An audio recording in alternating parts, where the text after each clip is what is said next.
Hello student, आज के इस वीडियो में आप सभी का बहुत बहुत स्वागत है। आज के इस वीडियो में क्लास 9th के फर्स्ट चैप्टर जिसका नाम है हमारे आसपास के पदार्थ, उससे मोस्ट इम्पॉर्टेंट क्वेश्चंस को जो शॉर्ट आंसर क्वेश्चन हैं उनको हम बताएंगे इस वीडियो में। तो वीडियो को लास्ट तक ज़रूर देखना और वीडियो को लाइक करके चैनल को सब्सक्राइब कर लेना। पहला क्वेश्चन देखते हैं। पहला क्वेश्चन है, द्रव तथा गैस में एक मुख्य अंतर बताइए। ठीक है, द्रव क्या होता है, लिक्विड, और गैस में क्या बताना है कि डिफरेंस बताना है। ठीक है, तो द्रव क्या होते हैं। द्रव का आयतन जो होता है वो निश्चित होता है। मान लो 1 लीटर का दूध है, उसको 2 लीटर वाले बर्तन में रखोगे तो वो कितना स्थान घेरेगा, 1 ही लीटर का स्थान घेरेगा ना। ठीक है, किसी भी आकार के बर्तन में रखोगे, किसी भी आयतन के बर्तन में रखोगे तो वो कितना आकार घेरेगा, 1 ही लीटर का आयतन घेरेगा। ठीक है, तो इस तरह से उसका आयतन तो फिक्स होगा, लेकिन अगर आकार की बात करें तो आकार उसका अनिश्चित होता है, क्योंकि अगर उसको किसी भी आकार वाले बर्तन में रखा जाए तो वो क्या होता है कि उसी का आकार ले लेता है, तो उसका आकार जो होगा वो अनिश्चित होगा। अब बात करेंगे गैस के बारे में, तो गैस का जो आयतन होता है और आकार दोनों ही अनिश्चित होता है। ऐसा इसलिए क्योंकि जैसे गैस होती है ना, तो गैस को छोटे बर्तन में रखने पर वो छोटे बर्तन का क्या करता है, पूरा स्थान घेर लेता है, और अगर उसको उससे बड़े बर्तन में रखा जाए तो क्या होता है, उसका भी जो पूरा अंदर का स्थान होता है वो ग्रहण कर लेता है। ऐसा इसलिए क्योंकि जो गैस के अणु होते हैं, गैस के अणुओं के बीच जो बल लगता है, ठीक है, संसंजन बल जिसको बोलते हैं, ठीक है, वो बहुत ही क्या होता है, नगण्य होता है। यानी उनके बीच जो होता है, अणुओं के बीच बल जो होता है वो बहुत ही नगण्य होता है, जीरो होता है समझ लो। ठीक है, तो इसलिए गैस के अणु इधर उधर भगते रहते हैं। ठीक है, तो इस तरह से वो पूरे स्थान को कवर कर लेते हैं, और आकार तो इनका अनिश्चित ही होगा, क्योंकि इनको जिस भी तरह के आकार के जिस भी आकार के बर्तन में रखोगे तो वो उसी आकार में क्या हो जाएंगे, समावेशित हो जाएंगे।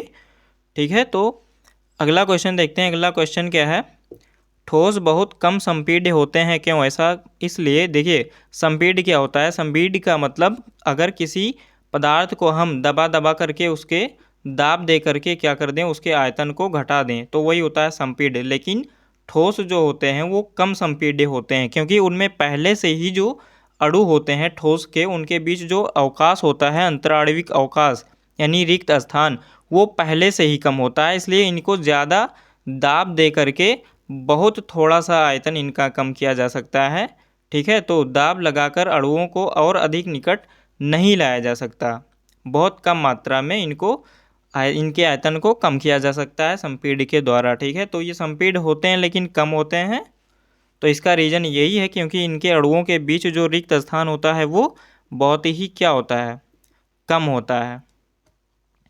अगला क्वेश्चन देखते हैं, ठोस क्या होते हैं, उदाहरण से स्पष्ट कीजिए। ठीक है, तो ठोस क्या होते हैं, ठोस पदार्थ होते हैं। ठीक है, ठोस, द्रव, गैस और प्लाज्मा, ये तीनों पदार्थ ही होते हैं। ये पदार्थ की अलग अलग अवस्थाएं हैं, जिसमें से एक अवस्था है ठोस। और ठोस की अवस्था की बात की जाए तो उसका जो आयतन और आकार होगा वो दोनों ही क्या होगा, फिक्स होगा, निश्चित होगा। जैसे आपने ईंट को देखा होगा, ईंट का आकार क्या होता है, आकार उसका निश्चित होता है, कहीं भी उसको उठा करके रख दो उसका आकार क्या रहेगा, वही रहेगा। ठीक है ना, क्योंकि उसके जो अणु होते हैं उनके बीच जो आकर्षण बल होता है वो क्या होता है, बहुत तेज़ी से होता है। ठीक है, तो इसलिए वो एक दूसरे को खींचते रहते हैं, इसलिए इनके बीच जो रिक्त स्थान होता है वो बहुत कम होता है, इसलिए ये ठोस होते हैं। आयतन की बात करें तो आयतन तो निश्चित होगा ही। ठीक है, ये जितना स्थान घेरेंगे, इनको कहीं भी रखा जाए वो उतना ही स्थान कवर करेंगे। ठीक है, तो ऐसी अवस्था को ठोस कहेंगे, जैसे कि पत्थर, लकड़ी, बर्फ़, इन सभी का आप एग्जाम्पल ले सकते हो।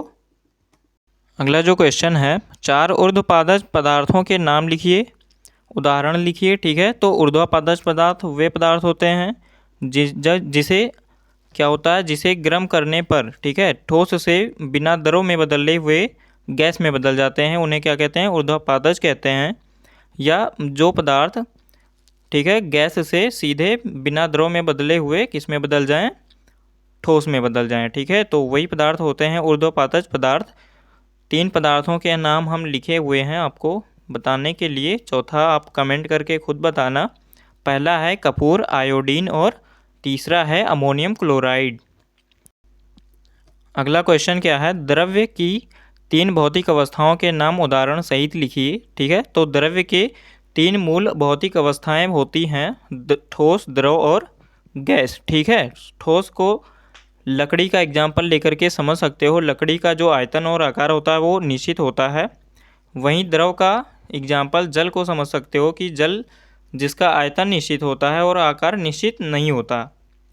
और गैस को समझ सकते हो नाइट्रोजन गैस से। ठीक है, नाइट्रोजन गैस क्या है, हमारे परिवेश में फैला हुआ है और उसका आयतन क्या होता है, निश्चित नहीं होता है और आकार तो निश्चित नहीं होगा वो भी।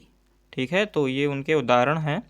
अगला क्वेश्चन है, प्लाज्मा को परिभाषित कीजिए। ठीक है, प्लाज्मा भी एक पदार्थ की एक अवस्था है।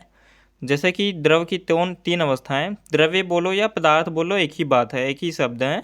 द्रव्य की 3 अवस्थाएं होती हैं, ठोस, द्रव, गैस। ठीक है, जिसके बारे में आपको अच्छे से पता होगा। तो चौथी अवस्था भी है इसकी, प्लाज्मा जिसे बोलते हैं। ठीक है, तो प्लाज्मा की अवस्था कहाँ पाई जाती है, पहले प्लाज्मा को समझते हैं कि प्लाज्मा होती क्या है। ठीक है, तो प्लाज्मा एक ऐसी अवस्था है द्रव्य की जिसमें उच्च ताप पर द्रव्य के परमाणु आयनित अवस्था में घूमते हैं। ठीक है, यह अवस्था प्लाज्मा अवस्था कहलाती है। जैसे सूर्य के पास में ठोस की कल्पना तो हम कर नहीं सकते, या द्रव की कल्पना भी करना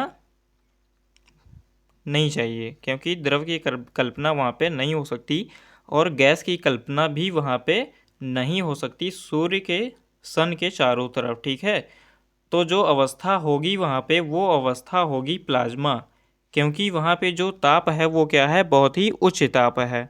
ठीक है, तो उच्च ताप होने के कारण वे द्रव के पदार्थ या परमाणु क्या होते हैं, आयनित अवस्था में होते हैं और उसी अवस्था को प्लाज्मा कहते हैं। जैसे कि फ्लोरोसेंट ट्यूब और नियॉन बल्ब इसके उदाहरण हैं। ठीक है, ये जो आप ट्यूबलाइट देखते हैं, ट्यूबलाइट में भी इसका जो अवस्था है प्लाज्मा ये होती है उसमें।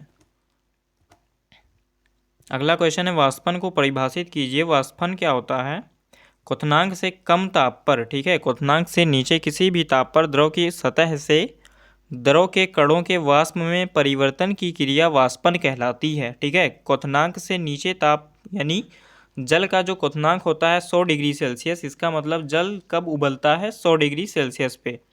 उससे कम ताप पे ही क्या हो जाता है, द्रव के अणु धीरे धीरे ऊपर उड़ते हैं वाष्प के रूप में, क्वथनांक से नीचे के ताप पे। ठीक है, यानी जब पानी खौलता नहीं है तो उससे पहले ही भी क्या होता है कि वाष्प बन करके ही तो उड़ते हैं द्रव के अणु या कण। ठीक है,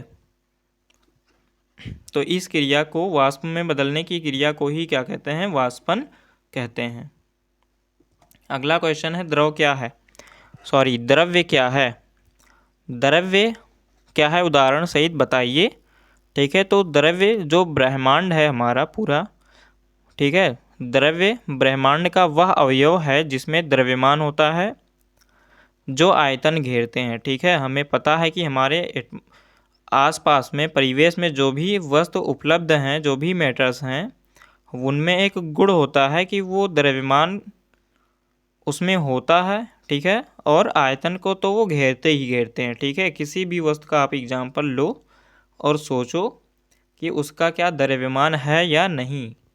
ठीक है, और क्या वो आयतन को घेर रहे हैं या नहीं। ठीक है, तो ऐसे पदार्थ जो जिनमें द्रव्यमान होता है, जो स्थान को घेरते हैं, उन्हें क्या कहते हैं, द्रव्य कहते हैं, और जिनका हम अपने ज्ञानेंद्रियों द्वारा कर सकते हैं, महसूस कर सकते हैं और देख सकते हैं उनको। ठीक है, जैसे कि जल, वायु, लकड़ी, हीरा, स्टील, ये सब क्या है, मैटर्स आदि। ठीक है, हमारे आसपास जो भी वस्तु है वो क्या है, मैटर ही है। ठीक है, क्योंकि वो स्थान को घेरते हैं और उनका कुछ ना कुछ मास होता है, द्रव्यमान होता है। ठीक है, तो इसलिए इनको क्या बोलते हैं, द्रव्य बोलते हैं। अगला जो क्वेश्चन है, द्रव्यमान और भार में क्या संबंध होता है, तो इनके बीच जो संबंध होता है, रिलेशन, वो होता है W = mg का। ठीक है, W क्या होता है, वेट जिसको बोलते हैं हिंदी में भार, वही m से क्या है, मास, मास यानी द्रव्यमान, और g से क्या होता है, ग्रेविटेशन, ठीक है, गुरुत्वीय त्वरण। तो ये होता है W is equal to M G, यानी द्रव्यमान और भार में संबंध। यम जो इसमें होता है द्रव्यमान, वो क्या होता है, फिक्स रहता है, नियत रहता है। आप कहीं पे भी जाओ, चाहे पृथ्वी की बात करें तो अगर कोई वस्तु 1 किलोग्राम का है तो वो 1 किलोग्राम का ही रहेगा, ठीक है। और अगर चंद्रमा पे ले जाएं उसको तो उसका भार जो होगा वो अलग रहेगा, जबकि द्रव्यमान फिक्स रहेगा 1 ही किलोग्राम, ठीक है। भार अलग अलग हो सकते हैं। द्रव्यमान की बात जब करेंगे तो द्रव्यमान क्या है, कहीं पे भी जाओगे स्थान को बदल करके देखोगे तो जो द्रव्यमान रहेगा वस्तु का वो सेम ही रहेगा कहीं पे भी, ठीक है। तो ये इस चैप्टर के कुछ शॉर्ट मोस्ट इम्पॉर्टेंट क्वेश्चंस थे जिनको हमने अभी बताया। इसको अच्छे से रिवीजन करिएगा, और वीडियो देखने के लिए बहुत बहुत धन्यवाद। अगर वीडियो अच्छी लगी हो तो वीडियो को लाइक करके चैनल को सब्सक्राइब करना ज़रूर, ठीक है, अगर आप हमारे चैनल पे नए हैं तो। मिलते हैं किसी अगले वीडियो में, तब तक के लिए goodbye and take care.